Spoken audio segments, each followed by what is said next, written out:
morning children, students of class 9. Again today I will teach you from civics part in SST. The chapter is same one, but today I will tell you about this topic, end of colonialism. Colonialism.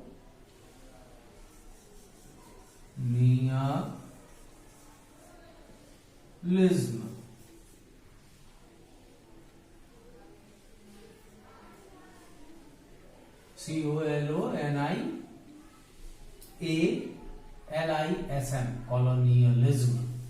How? The question is here, how?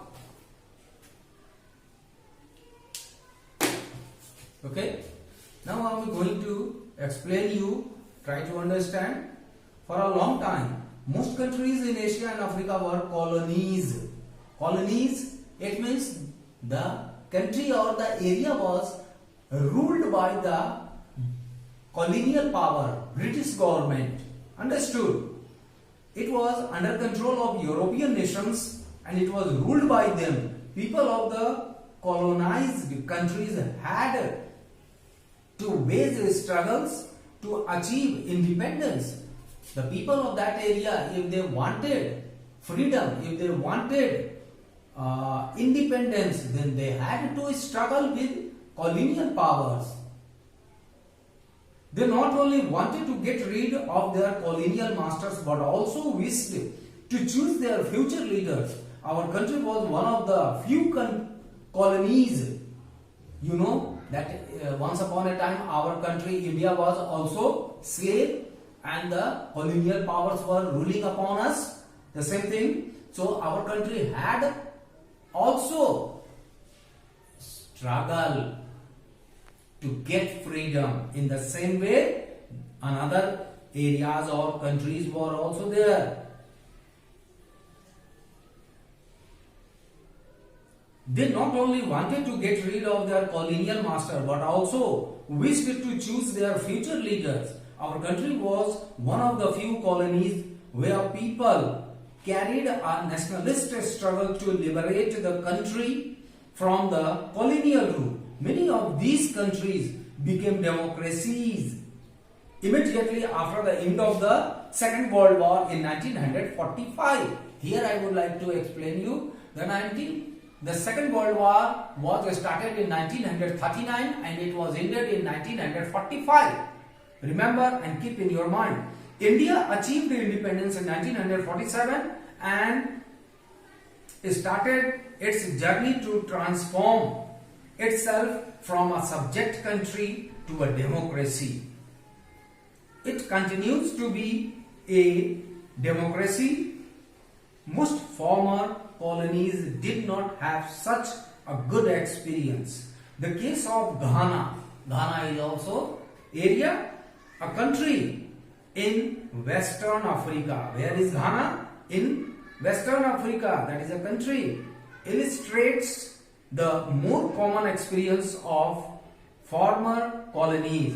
Ghana used to be a British colony named Gold Coast. It was named Gold Coast. It became independent in 1957. It means 1947 we have got and they have got after 10 years. It was among the first countries in Africa to gain independence. It inspired other African countries to struggle for freedom.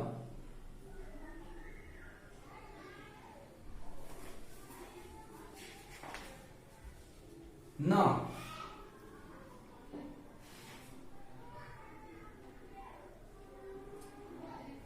after that, I will tell you the international organizations.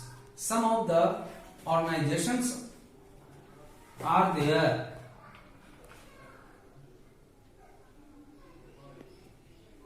Yes, this part is very, very important. International organizations are what? Some organizations who work at the international level. Does an increase in the number of the democratic countries all over the world automatically lead to democratic relations among countries? This is the question is raising here. So, we can understand by knowing this that there is a government of India, a government of the United States of America, and so on. But there is no government of the world. As suppose that in our country we are having our government, in another country, democratic country, that country is also having a government. But is there possibility that there is a government for the whole world? No. Or yes? Let us discuss and try to understand.